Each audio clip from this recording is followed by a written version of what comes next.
Welcome back to the Rounding Third Podcast, episode 9 already. And we're already into April Fool's Day, April the 1st. So be careful on Twitter out there. You might see some crazy stuff, but just alas, remember, it is April Fool's Day. So I'm your host, Tyler Bratton, along with co-host Sierra Sacco. And today's special guest, I don't know if you can see her. She's got her camouflage on, so might not be able to see her over here. First dad joke. But we got Morgan Bernardini, the pride of Elkville, Illinois. Welcome to the show, Morgan. Thank you for having me. Speaking of April Fools, do you have any good old April Fools jokes lined up for the show today? I don't think so. I have a lot of dad jokes, but I don't have any April Fool's jokes. You got any off the cuff you're ready to share with the audience? A good go-to come from yours truly is, the big question of how do you catch a bear?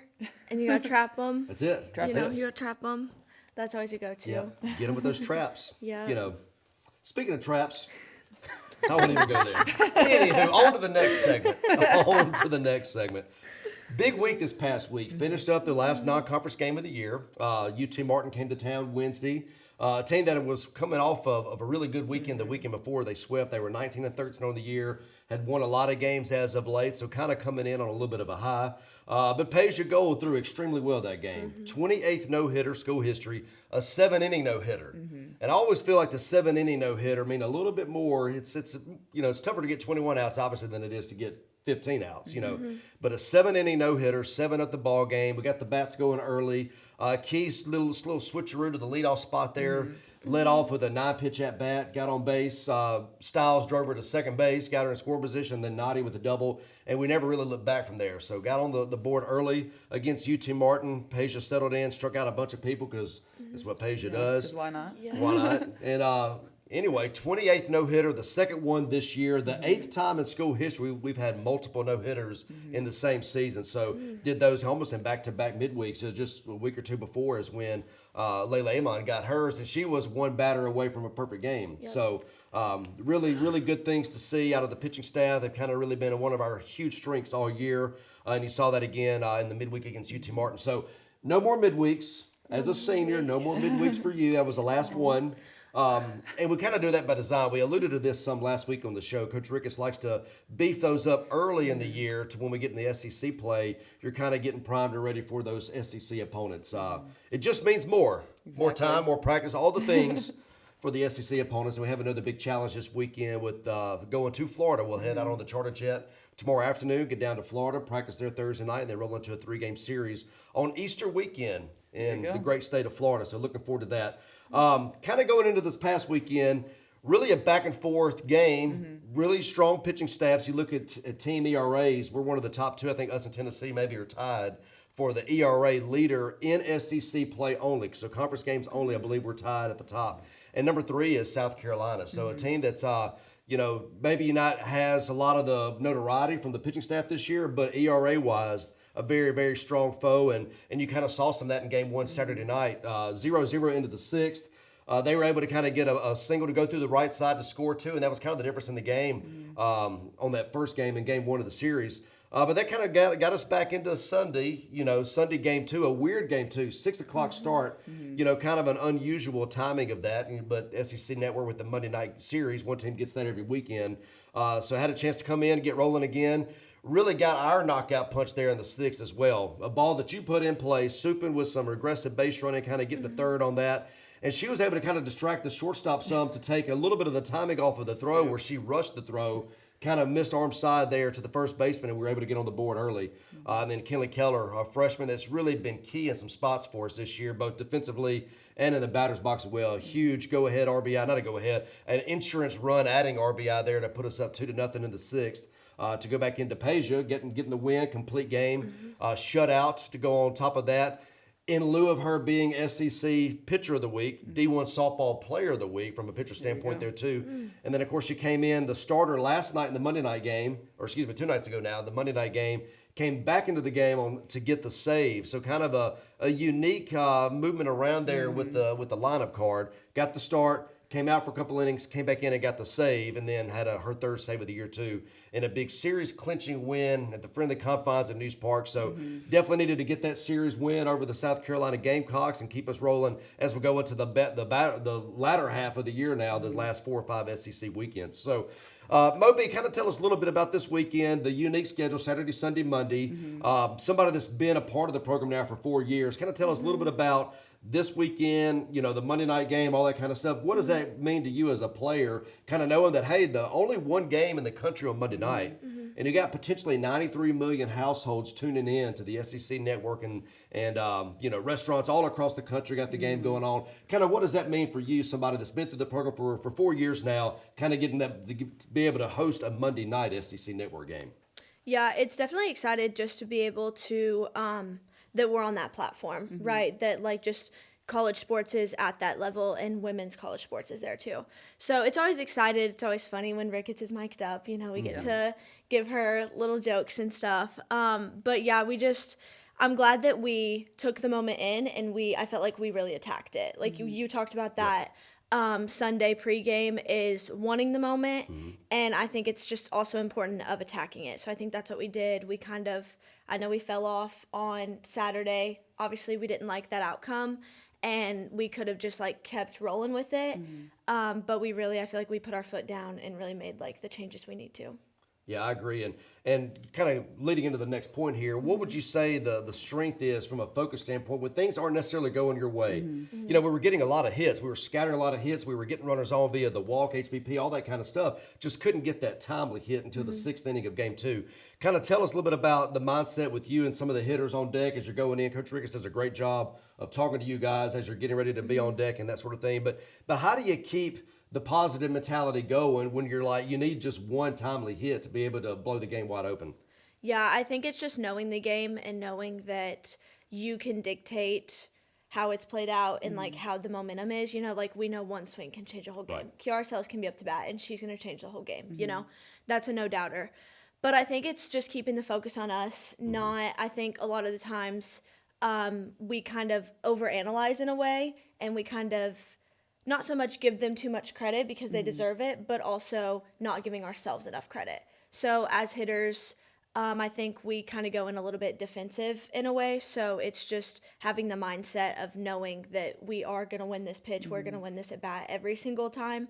And 1 through 9 we are. It's not even just our top 4. It's not even just our top 3. It's 1 through 9. We're going to be productive no matter if we're out or not. It's going to be a loud out. It's not just going to be a soft rollover or something like that. Yeah, I agree. And I think one of the strengths of the team is the depth off the bench. You saw that with the Supin, the base running there to be able to. We got the bunt down. Paige moved her to 2. Yes. Got to 3 on the ground ball behind her. And then, like I said, she distracted the shortstop in some ways, kind of way she cut in front of the ball there to kind of create that havoc of a throw. And we had been needing to put some pressure on her. We finally got a chance to put some pressure on them that inning. Right behind that, Kaylani Sells off the bench. She was in the outfield playing defense, drew a major walk, big-time walk there. And then Keller, the same thing, pinch hit opportunity off the bench to be able to extend the lead there and get us that crooked number in the 6th inning. So you see that kind of that depth throughout, and it could be anybody up. And that's one of the strengths, whether it's Abigail Stevens off the bench, Paige Ernstis, kind of got her going again. You could see it really in the last 2 weeks of practice, and the swing starting to kind of come back into play. Again, the big bunt, that was critical. We needed to get one down to get a runner in score position. But then she had the home run to get us going on the Monday night game. So big swing of the bat there. She hit one Saturday night. On a day where the wind was blowing in, the Yakertech and all the technology had it 234 feet, which 95 times out of 100, that's a home run, But on a day like that on Saturday with the wind blowing in, kind of unseasonably cold for rolling into April, but the wind was blowing in, that ball was caught at the base of the wall, and any other day that ball leaves the yard for a 2-run homer, and now you're talking about this whole weekend being a little bit different from just winning the series to possibly sweeping the series. And, that's how the game is. That's why you play 56 of them. You're going to get the ebbs and flows. You're going to get the breaks to go your way. Sometimes they don't go your way, and that's just part of it. But I thought she stayed the course, really has stayed the course all year. A tribute to her, a young sophomore for us. Had a couple big starts this week in the big home run we mentioned on Monday night. And became the 13th player on our team this year to hit a home run. So it just kind of shows you that anybody can leave the yard at any given time. Z had a huge double to really get us that big inning. And we talk about the 3-run inning a lot, but that big inning on Monday night. And that was another one that kind of came off the bench too. She got to start that game. Anna Carter, a big double off the wall. I thought for a long time was going to leave the yard and hit off the wall, got into two, and then bam, gave us a chance to get her to third. Des hit a ground ball to left side to get her to third. And then stole second base. Gabby Schaefer come in. She came in to run, still second base 2 pitches later, and now you got the infield drawn in on second and third. And Zion hit one about 80 miles an hour off the bat that kind of went through the shortstop into the wall. And next thing you know, we're up 2-0 and we're off to the races. So a lot of good things, but you're right. To stay into that positive mentality, keeping the focus at any given pitch. We say this all the time. Every pitch has a life and history of its own. Any given pitch, you keep staying in the fight, sooner or later, good things are going to happen. And you saw that. And yeah, we got that 3 spot, went up 4-1, had a huge relay at the plate. We'll get into that here in a little bit to kind of stymie the rally that South Carolina was trying to get for us. And that kind of got us back to Page in the 7th to save the game and close it on out. So, Sacco, as a hitter too, somebody that was at the top of our order the last 2 years of your career, what's kind of the mindset as you're watching the game unfold with whoever's up to bat, the next bat, getting it to the top of the lineup? Kind of what's that mindset for you as you're pulling all in the same direction, ready for somebody to keep this momentum going, keep passing the bat and that sort of thing to maybe get us back to the top of the order where we have a lot of success? Right. I think it's just wanting to do it for our pitcher. I think our pitchers have been really, really good the past 3 years, really. Yeah. And so I think trying to do anything that we can to put a run up for them, not just for yourself or the person behind you, but for our pitchers. Like, they've been dealing all game, all year. So I think it's time for us to owe them back. Yeah. No doubt. I agree. And you look at, a lot of the strengths of our team. The pitching is there, the defense too. One of the top 5 national defenses in the country now with a .985 fielding percentage. We're third in hits allowed per 7 in the country. 3.8 hits allowed per 7 innings. That'll work. Third in shutouts. We've got 12 shutouts on the year. Strikeout to walk ratio is 6.08, is first in the country. Strikeouts per 7, 9.82, is second in the country. The whip is also second in the country with 9.77. ERA is second in the country with 1.27. So you look at the strengths of our team, pitching and defense, and now it's just a matter of getting those timely hitting. And that's what the SEC does. You see in some really good offensive teams running some really good pitching staffs. Teams that come in maybe averaging 12 or 13 runs, all of a sudden they're scratching 1 or 2. And it's the strength of this league. It goes into the coaching of this league, the preparation in this league. There's so many good pitching coaches out there. There's so many good head coaches out there that do a good job of really preparing teams for these SEC games. And that's where you're seeing a lot of these tight games this year. A lot of really good offenses all of a sudden aren't scoring as much. Right. Conversely, a lot of really good pitching staffs are shutting down really good offenses. So you're seeing a lot of that right now, and certainly excited about those 2 categories for us, especially in the circle and defensively. And you're a key part of that. You had a play in left field, foul ball left field against the fence, did a good job of getting to the foul territory.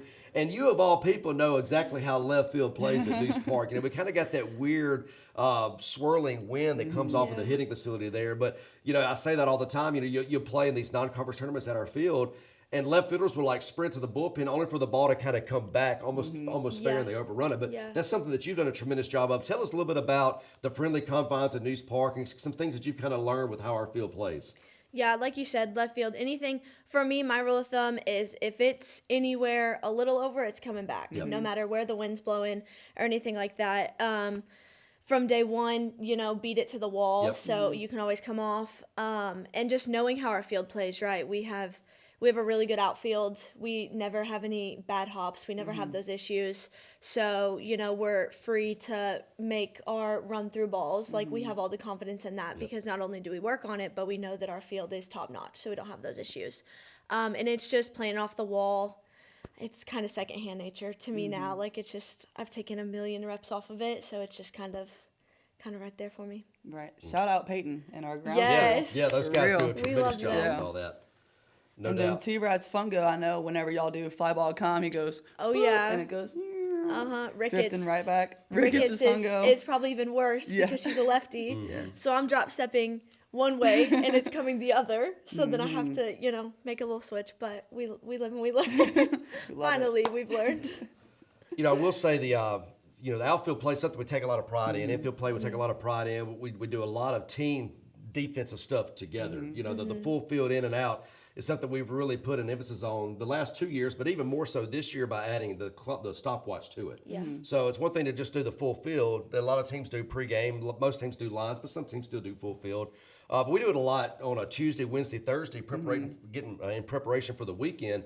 And we bring the stopwatch out with it, and the stopwatch is critical because of the speed of the game. You know, the measurement equals motivation. So just getting the relay is great. Getting the relay under a certain time is even better. And you kind of saw some of that play out this year. Something we take a lot of pride, not this year, this past weekend, we take a lot of pride in is the relays at the plate. And it kind of takes everybody there. It's the pitcher in the backup spot. Are they backing up third? Are they backing up the plate? Which way is the play developing? Which middle is going to be getting the relay coming in? Can we as outfielders cut the ball off before the wall? If you can get to it before the wall, you got a chance. And 8.75 is kind of our magic time we're shooting for in that. And we saw that with a pinch runner other night. So we had the 4-1 lead. They got a couple runners on, had a CNI single to load the bases with nobody out. And they had McKnight running at first. And McKnight's one of the speedier kids on South Carolina's team, so it becomes a classic no double situation. So the universal sign to you guys, hey, Mo B, make sure we're all in no doubles. And we're relaying that to all the outfielders so they know that they're going to have to be there to cut off a ball in the gap to stop that runner from one. You know the team's going to be aggressive. They're going to try to send that runner from one, especially with the game hanging in the balance right there. Yep. And you saw that happen. It happened 2 weeks ago in a midweek in a tight game early on the second or third inning. We were up 1-0 early in the game. So you knew a team was going to try to do this to try to tie the game up and see what happens. Went classic no doubles, same type of ball, center field, into Styles, into the plate. Dez with a great job on the tag, and you saw that Monday night too. So kind of walk us through that play a little bit that we're talking about. It got a lot of love on our Twitter and our social media accounts. Mike had a tremendous photo of the bang bang play at the plate. But kind of tell us a little bit about that play as it's kind of unfolding in the moment. Yeah, we do a good job. You guys do that because obviously you make our plans. Starting in the outfield, like probably every day we're taking balls off the wall, and we slow it down because the pressure's on ourselves, right? So it starts with the outfield. It starts if we have a bobble, the play's gone, right? Unless there's some way we can turn it around. And so I think we all do a really good job at that. We're really intentional with it. So, you know, I'm always the first one up. I know you're going to hit the ball off the wall. So it's my job is to secure the ball and give a good throw to my cut glove side.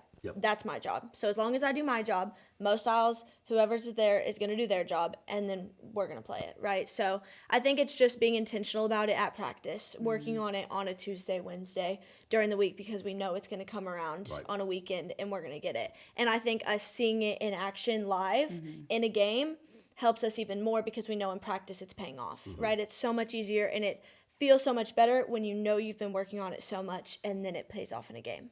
No doubt. And that's the thing about work. You can put a lot of work in, but you may not see it right away. Yeah. You may not see it for 3 months. And that was one of the things we talked about in January with the relays in general is, you know, in the past we've had middles go way out there. Yeah. You know, last year middles would go way out there, and all of a sudden now they've got a really, really long throw when our strength is the outfield arms. You know, we got several of you guys well above the national average in terms of your overhand arm strength. So again, something we pride in is developing the arm strength and that sort of thing too. But you know, there's so many plays like you just talked, or so many parts of that play like you just talked about. And when you go back and show it with our team, which we'll do that in film work today, before practice, had an off day yesterday, having the rare Tuesday off day, but we always dive back into the film before the next day. And we'll get into that today. And you have like 3 things that had to work perfectly for this to be an out of the play. Number one, you had to cut it off before the wall.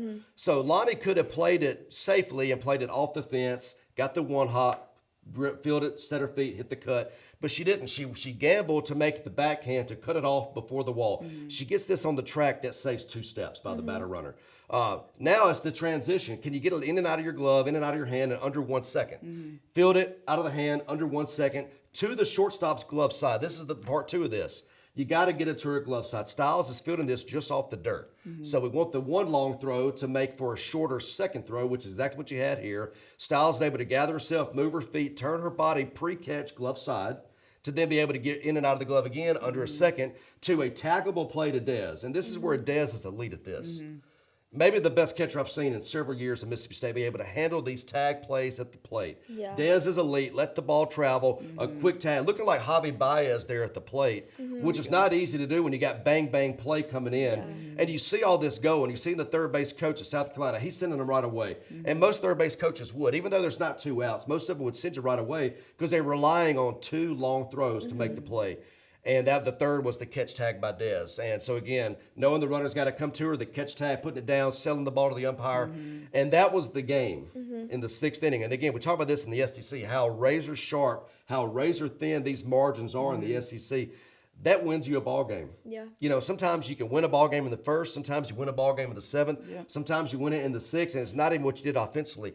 That play wins a ball game for you, and it wins championships. It's one of the old adage from football, basketball, and all the way down. Defense wins championships, and if you can pitch and if you can defend, you always have a chance. And Ron Pope used to always say, we've quoted him a lot on this show. We've quoted him a lot. The timely hit, pitching, defense, timely hitting, and I read off a bunch of stats to you a minute ago. The pitching and defense certainly elite, playing that at an elite level there, and the timely hitting too. And you're seeing some of that starting to come along the last 2 weeks in the SEC. Some of those numbers offense is starting to creep on up there again, and we're getting ourselves into a pretty good spot as we roll into the second half of SEC play coming up. So certainly a lot to be excited about this weekend. That was a critical series at home. Appreciate all the fans coming out. Again, Sunday nights in a college town, you don't really get many Sunday night games. Same on Monday night, we had faculty and staff appreciation, had several professors in the crowd there Monday night. Our friends at the Strawful Fire Department, it's always exciting when you see the 2 fire trucks backing up and them and Bully and Bell hanging out on the ladder. Some of y'all got to get on the ladder. We talked about that a few weeks ago. Some folks get on the ladder. That thing goes up like 100 feet. Yeah, I went up there. It goes way up there. On a windy day, I don't want any part of it. No. I'm not a big fan of heights anyway. So I'm seeing some of y'all up there with your fire department gear on. You got the oxygen tank. You got the helmet on. You got the fireproof stuff. And then you look up and you're 60 feet up on one of these ladders. Like, wait just a minute now. Yeah, no, he like latched us in, and I'm like, okay, like we're good. Greta's behind me. Greta's like deep breathing, and I'm like, it's okay, Greta, we're gonna be good. And we get all the way up there, and I'm like, wow, it's so pretty. And he's like, okay, guys, the worst part's going down. And we're like, what? And then he hits it, and we're like, boom, like we fly down. And yeah, it was an experience, that's for sure. No doubt, no doubt. And big rigs is something that your brother knows a little bit about. You know, I've had the luxury of getting to know gonna Moby love this. quite a bit the last 4 years. And your brother does some pretty unique construction type stuff. And sometimes he's driving the big rigs and doing all that. Now he's got a government position here. We can't talk about this too much. It's classified. It's classified. You know. So I can call Lieutenant Colonel Blaine and get into all this here. You know, Jesse's dad. We talked about him on Military Appreciation Week, but you know what exactly does classified mean? Is I need to know bases, and I'm on the outside looking in. I don't need to know all this. But your brother kind of has done some unique things in terms of he's not afraid to scale some of these tall structures and do some unique stuff. Kind of tell us a little bit about, just getting off topic here, tell us a little bit about him and kind of his journey from the construction world into some of the cool things that he gets to do. Yeah, he's in the union back at home, and he's a heavy machine operator. So we operate heavy machinery, but ours is in the weight room. Yeah. Exactly. There's And your so dad joke for April Fools right there there. it is. So yeah, he just kind of jumps around job to job wherever they need him.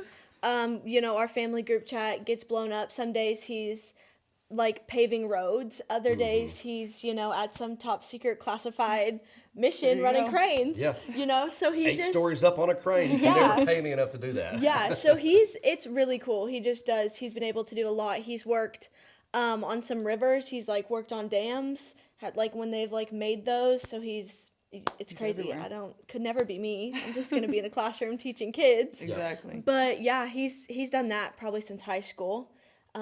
He was a diesel mechanic. That was his kind of work co-op in high school. And then once he did that, he went to a community college and got his certificate to be a diesel mechanic, and then went into the union and just has kind of grown from there. So yeah, he's a journeyman now, which just means he's a little bit higher in there. So now he has a little bit more say, and he can just kind of, a lot of jobs want to keep him because he's good at what he does, and they don't really have a lot of them. And so yeah, he's getting his crane certificate license somewhere in there, so he's gonna work on that. So yeah, he's gonna eat this up. He's on this podcast. Definitely, he'll be tuning in. Yeah. He'll be one of our thousands of viewers back home. One of them will be your brother here tuning in. All right, well, we're going to get into more of our Mo Beasy portion of the show. Sacco's going to lead this part. But Easy. before we get into that, you and Key have a similar story. You know, 4-year players here, not a whole lot of at-bats your first 2 years, and then last year both of y'all had breakout seasons. Kind of tell us a little bit about your journey into getting into your junior year, and now, you know, one of our captains, one of our leaders as a senior. Kind of tell us a little bit about that for all the prospective high school players coming up and going into college and that sort of thing too. Kind of tell us a little bit about your journey and kind of what has led you to be as strong and as leader, as much of a leader as you are here for our team now. Yeah, freshman year was obviously my learning year. Thanks, T-Brat, for that. I came in not really knowing what to expect, right? I come from a super small town, played travel ball, played some good travel ball, but nothing compared to what this is, right? So came in, you guys recruited me during COVID, so defensively didn't really know where I was going to fit in. I went to one infield individual and I said, no. Ricketts was like, no, let's go to the outfield. I was like, yes, please put me in the outfield. So then, we've been in the outfield together for 4 years. There we go. So yeah, freshman year, definitely a lot of learning, and I had some really good seniors and upperclassmen who helped me with that. Right. I had like Chloe, Maddie, Briley, Aspen, all of them. Mia was still here. So they really helped me out on the mental side of what it's like thinking through the game, thinking through at bats, all of that stuff, but also just like having that confidence and like just letting me fail but learn from it. Never letting me beat myself up about it. Like, you're going to get back up and you're going to do it again. Sophomore year, kind of the same thing. I got a little bit more, like I got a few at bats, stuff like that. Same thing though. We still had upperclassmen in the outfield. Right. So it's hard, like from a coach's standpoint, inexpensive experience versus experience, right? Like that's not going to happen. So, it's just a lot more learning, but it's also being in the dugout. I kind of took that role instead of sitting there and pouting and being disappointed in the fact of, oh, I'm not playing. Like, I enjoyed it because at the end of the day, it's not my decision, right? Like I can't control that. I can control what I control. So, yeah, we had the bench mob created sophomore year. Rat tat tat tat. Yeah. Shout out to Jacob Lindgren, Ross Mitchell, Jonathan Holder, and the guys. You guys are tuning in. Trey Porter. You guys know about all that. Yeah. So we took that and we ran with it, right? That's when reviewing base runners came into play. So I'll never forget Arkansas. Yeah. Girl Girl hits the home run. We're staring the girl down at first base. She left early. We're like, review it. Sure enough, she did, right? So that's the little things that you still enjoy, right? It's not, yes, you want to play. Yes, if it were up to me, I wanted to play all 4 years, but that's just not how it worked, and that's fine. I learned from it. I'm a much better person, much better player from that, but it's just knowing your role and knowing that your time will come and trusting in the process, right? Putting your head down, working for it, because I could have very easily just, put my head down, started pouting, and I'm not going to play here. Let me go somewhere else, And like, I was raised, I was never able to quit anything. And so for me personally, it would have felt like I would have quit on you guys and I would just have quit on here because I didn't want to work hard enough, right? So yeah, that was the first 2 years. Junior year came to be, fall kind of happened, and I'm like, hey, like, this is looking good for me. I'm feeling good. Like, I'm hitting things started well. clicking for you, too, Yes. offensively and defensively. Things Yes. are starting to really come together for you. Yeah, it's just like, it's a confidence thing too, right? Even coming in as a sophomore, like I had a lot more confidence. I'm like, I've been through these practices. I know how it works around here, So yeah, just junior year, felt really good in the fall, kind of talking with you guys. You're like, yeah, like you're looking good, And I'm like, oh, this is exciting. I'm going home over break. And I'm like, guys, like this is my spot. Like I'm taking left field. And so, I'm hitting in the cages back home. And my dad's like, okay, like, what do you think in this season? And I'm like, it's good. Like, I'm ready. Like, he's like, well, you realize like you've never started really. Like, you're going to have to like consider it. And I'm like, I'm good. Like I've been in so many practices that are game-like situations. Right. I've played in fall games, stuff like that. I played a few like defensive innings early on, and so I'm like, I'm ready for it. And then I'll never forget the Auburn series. That was our first SEC home opener, like my first SEC start, and I was like, the fans, like it's packed out. It was a big crowd. It Game was. one was a huge crowd. Yeah, it was. And so I remember just being in left field, and I was like looking at it all before like our first pitch. We're just waiting on the time, and I'm like, shoot, I'm like over here, I can't get emotional because I have to play a game, but I'm like, this is crazy because everything works out, it all happens for a reason. Absolutely, and that was another Mic'd Up Monday series. Yeah, it was. I think the past 3 Mic'd Up Mondays, we've had some incredible games. Like Yeah. the first one was Missouri, where Nadia had that walk-off Yep. triple, Yep. Yeah. which was awesome. Or not walk-off, that was the top of the 7th, but go-ahead triple, Go-ahead triple, which yeah. was awesome. And then we swept Auburn, and now we're beating South Carolina. So Mic'd Up Monday, Yeah. let's do that every week. Let's do it every Give week. it to us every week. Give it to us. But when you talk about kind of being at home, small town, but then you come to Starkville, Mississippi, it's supposed to be another small town, but this Yeah. might look like 100,000 people to you. Kind of what was that transition like? Yeah, obviously it's so funny when I talk to people about like my town because they can't believe it. Yeah. They're like, that's crazy. So yeah, I always wanted to come somewhere that was bigger but still felt like a small town. Yeah. And it truly does. A lot of people we talk to, even like players now, they're like, yeah, I wanted to come to a small town. I'm from such a big city. And I'm like, we're complete opposites, Yeah. like this Can't is a relate. big city for me. And so, yeah, I love it. There's just nothing that compares to it. And you know that, Yep. coming in here. And so it's just amazing to see within the world of athletics how amazing like the culture is and how close everyone is. Like we can walk around campus and see people and just stop and talk to them because they know Right. who we are.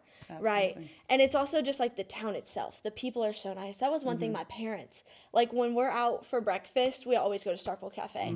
And it's everyone It's is a great spot. Yeah. the nicest ever. And my dad's like, are you sure you want to come back home? Like, people aren't this nice in Southern Illinois. I'm like, I know. But yeah, it's just, you can't even compare it to anywhere else. It's just absolutely amazing. I love it. Absolutely. I think we have a great, just family-driven atmosphere. Yeah. You have, like, the coaches and their kids. You have Maddox, Lincoln, Bailey now. Yeah. Kind of talk Yeah. about what's your kind of role in that, being a teacher and all that. Yeah, it's so funny because when Bailey was born, I was going through, obviously with my child development major, like I'm seeing it all play out, right? So I've learned all about it. And as Bailey's going, I'm like, okay, like, she's like grasping for things. I'm like, she's not going to use her fingers yet. So she's going to, and I'm like, just the little things that no one's going to think about. But even Maddox, like I looked at him the other day when he was here and I was like, he's getting so big. Like it's insane. The fact of everything is changing in Lincoln.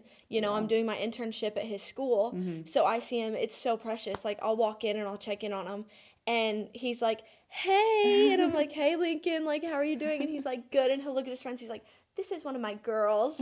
Like, that's what he tells them all the Sees a time. familiar face in there. Right. Yes, That's he sweet. loves it. Yeah, so it's amazing. And I love the fact that you guys bring your kids and, we're in that environment where you can, right? Like Bailey will just be running around post game and we're just like, okay, where's the baby at, Yeah. And Maddox will show up. He's just hanging out in the recliner, Yeah. getting a little massage. Yeah. Yeah, and just he hanging should. out. But I love it. And that's the family atmosphere that everyone loves and everyone like raves about. And that's what I hear from Peja and Alyssa and all of our transfers on their visit. That's what they were saying. They're like, I never knew.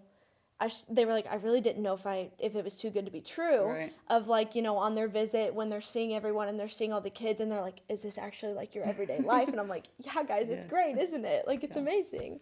Absolutely. yeah. T-Brat, what does that kind of mean for you, being able to have Maddox and Bailey kind of grow up around these girls and these such great role models? Yeah, it's extremely blessed, to have 25 girls that I know at any given point that they're going to be well taken care of. I'll look up at BP and, Bailey she fell asleep we had early hitting the other day, so she fell asleep on my chest. And there was a tennis match going on. My wife works for both of the tennis teams, and there was a tennis match going on. So I kind of had Bailey before our pregame stuff. And next thing I know, she's asleep on my chest, and I'm sitting in the chair. And we got one of the SEC softball games on before we're getting going. Next thing you know, I'm asleep. Yeah, And that's what I Jamie walked in. Desport's like got a photo. She's like sharing it around of me and Bailey asleep in the chair watching the softball game on the TV. Well, And not watching no more. not watching it anymore. We were snoozing. He's not. But we get up and I start hearing some balls being hit and everything. I said, all right, I guess it's time to go to work, So here comes Delaney, and next thing you know, Delaney's she's watching Bailey, and you last year. I mean, Bailey couldn't even crawl yet, and I'm looking up, and you've got her, or Troutman's got her, and it's such reassuring as a professional. My job is to lead you girls, but I think in some ways showing that leadership is letting you get an insight to our families and that sort of thing. And I think that's something that Coach Ricketts really allows here in our program. She wants the kids to be around. She wants Lincoln to be around. She wants Bailey to be around. She wants Maddox to be around. She knows that if we have our families with us, that there's a correlation into us being able to do our job, knowing that our kids are taken care of too. And so it really starts with the top with Coach Ricketts. She welcomes that environment. She's big family oriented in her own right too, and so certainly tip of the cap to the boss there for allowing that kind of environment here with us. But it's cool. Raylan kind of said the same thing too. That family atmosphere. She sees it on her visit, and then 8 months later, she's like, "Man, it is almost too good to be true." Yeah. And she kind of said the same thing as another transfer a year ago for us as well. So I think it is awesome. And as a dad, going back to answer your question, it makes me feel really good that we have not only good athletes but quality human beings in our program, and knowing that any of our girls can. If Bailey falls and skins her knee, I'm looking up and somebody's putting a Band-Aid on, and it's like it's just not even a second thought. It's just they're going to take care of our kids and that sort of thing, and it's our job as coaches to take care of y'all. So it kind of is a full circle type moment with that. Absolutely, and I think you and Mo Beasley you've been in Mo Beasley's life for the past 4 years. I think y'all kind of got off to a rocky start. Kind of fill in the audience about that journey and what it's been like for y'all too. Do you want me to take that? Yeah, you got it. This is all you. She's got a camouflage shirt. I'm not sure if y'all can see her or not, but she's got a camouflage shirt. Starkville versus everybody. But yes, go ahead. Starkville versus everybody. That's it. Yes. Okay. Going back to freshman year, I had to learn how to be an outfielder, right? They don't really teach you that anymore. In travel ball, you were playing the corner infield and some shortstop when we would see you with your travel ball team. Yeah, so even going back to that, I had to learn how to throw like an outfielder. How obviously I knew how to field a ball, but getting technical with run throughs, with do or dies, stuff like that. And so T-Brat was hard on me, and, it was difficult at the time. It was really hard, but I'm so grateful for it because I would most definitely not be the player I am now, and he knows that for sure. But it's just, the drills and everything, I was the only freshman in the outfield my freshman year in the fall. Kiara came out there in the spring of her freshman year. Because she started out as an infielder also. Yeah, she was an was infielder by trade that didn't transition to the outfield. Yeah, and so, we'd have these drills, and we had I don't even know, I'm trying to think. We had, a few lower classmen in there with me, but really, I was the only, true freshman in there. So as of that, I was always, the one that would get all the challenges. I would always be the last one to end the drill. So if I made the play, the drill ended. If I didn't, everyone else did it again. Pressure's on. So, pressure. I will never forget, the infamous Palmero story. Yep. That was a whole year because our indoor was being built. It is. So Yeah. somewhat of a backstory there too. Yeah. So we'd always have a drill full field, and always at the end, Audie's we'd have one hop to the dish, and that was your point. Well, I would go and I'd get a one hop to the dish, and then he's like, "Mo, go again." All of the outfield is gone. They're just standing there watching me. The infield's waiting to start their portion of it. And I'm like, okay, I'm ready, watch it in, step by step, whatever. And he hits a missile at me. And, Palmero, it's all turf, right? This ball's going to skip. And I don't think this ball got higher than my knees. And it landed probably where this little pom-pom is. And just absolutely, I sidestepped that. And I was like, I'm sorry. I was like, I'm sorry. I will not do that. And he was like, I just remember he would stare at me. And I was like, and Ricketts just looks at him, and she was like, she's got to go again. She gets another one. And the stare was the inside joke. I was not even mad. It was just the inside joke. I would stare sometimes at a good play. I would just kind of give it this look. So it was always the inside joke with the stare there. Yes, and then, he's staring at me, and I'm like, was that good? Was I not behind the ball enough? Did I catch it the right way? But yeah, it was always the drills, because obviously we work hard in the outfield. We do. We have fun while we do it, but we do work hard. And it's now looking back, I'm looking at our freshmen, I'm like, guys, you're good. Yeah. It's fine. I'm worry. be ready for this. This is what's going to happen. I was like, because trust me, I've lived through it. And that's what I try to tell them all the time too, because looking back, I'm like, it's easy to look at your seniors who, like, you can look up to me and be like, oh yeah, like Mo, like she's got it going on. Like she, no cares in the world. Like she's all confident. She knows what she's doing. But I'm like, I wasn't there at one point, and so that's why I try to talk to a lot of our lower classmen and stuff, not even if they had a bad day, but just throughout the fall, especially. Like, there's so many learning curves. We had a lot of newbies this year, so we had to learn a ton about it. So that's what I try to tell them is, like, you're not supposed to know what you're doing yet. Like, you're going to learn through it, and that's how it's going to work, So, yeah, we've been through some good times and some bad times. That's it. I tell people all the time, the best thing about freshmen is they become sophomores. I was ready to be a sophomore. But that's another thing, and I like to incorporate a lot of history and science type stuff into the team message, whether it be a pregame, speech, or whether it be something scouting related or whatever. And, I say it all the time, in the history of things that now work, there was a time when it didn't. And that's part of the PowerPoint, the base running. I always start the fall with the base running PowerPoint, and I kind of get into our no-out tag rules, our one-out tag rules, our mirror plays. There's all kinds of stuff. I don't want to waste a lot of y'all's time with the ins and outs of that. I will, though. If you want to listen in, I will. But if you want to. But there's a slide in there of a rocket, a rocket taking off from Cape Canaveral. And I always say, in the history of all things that work, there was a time when it didn't. And what better illustration than the space program? It took 11 Apollo missions to put a man on the moon. Yeah. So not Apollo 1, not 2, not 3, not even the Sputnik, games with the Cold War and all ahead of that. Like, you were learning each time you went on a mission.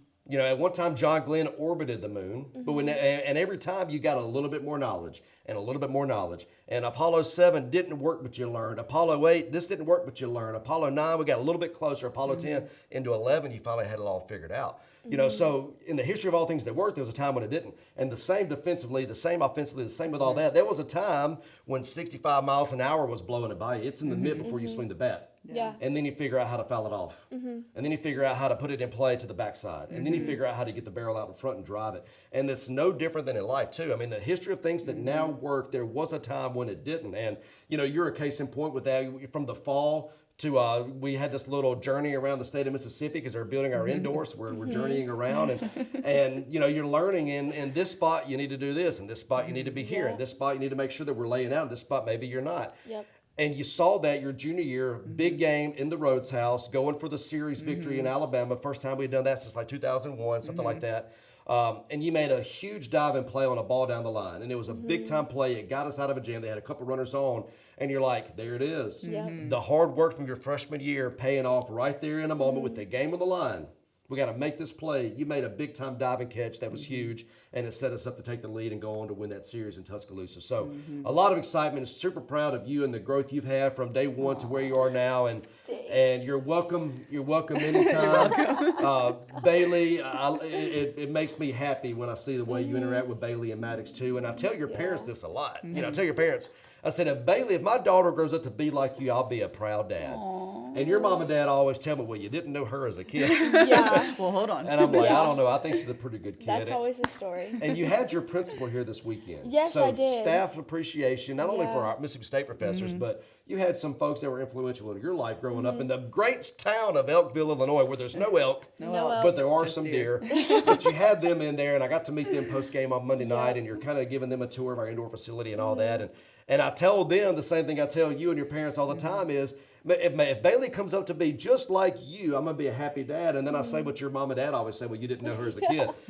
They echoed my sentiments. And your principal growing up said, yeah, she was a pretty good kid growing up. Tip of the cap to you. Certainly glad to have you a part of our program. Can't believe it's already your senior year. I know. But we're just getting started. There's a lot of good days ahead. So we're certainly excited to see how this thing finishes up. Right. Absolutely. Sacco, what did we leave out? Anything we left out? I think we're good. All right. Well, when you're getting through with the guest portion of the show and you're rounding third, you're heading home. So getting into the nitty gritty, pardon the pun of the RPI and the KPI and the DSR and all these metrics. The metrics are favorable right now. They've got us 14 in a lot of those, so in a pretty good spot there. And you get those numbers high by taking care of the non-con. And so UT Martin was our last challenge in the non-conference slate. We had a goal. We wanted to go undefeated in our midweeks. We did that this year, so super proud of the club for that. And now we get into a 3-game set on the road this weekend. So we'll hit the tarmac tomorrow, charter jet down to Florida, practice Thursday night. Be your first time in KSP Stadium down there. So I think that's your last SEC school to go to of all the ones around the league. So, excited about that this weekend. We'll see Tim Walton and his guys. They're doing a great job there forever. Be strong offense going up against strong pitching and defense. So it should be a fun series down there in Gainesville. Looking forward to getting after it. But thank you for tuning in to this week's episode of the Rounding Third podcast. One of our highlights of the year, again, with Morgan Bernardini. You only see the waist down. You don't see the waist up because of the shirt. But Just a floating head. you can see the head. Yeah, it's like the headless horseman here, you know. Rip Van Winkle and whatnot. But anyway, for Morgan Bernardini, Sierra Sacco, I'm Tyler Bratton signing off. Thank you and Hail State. Hail State.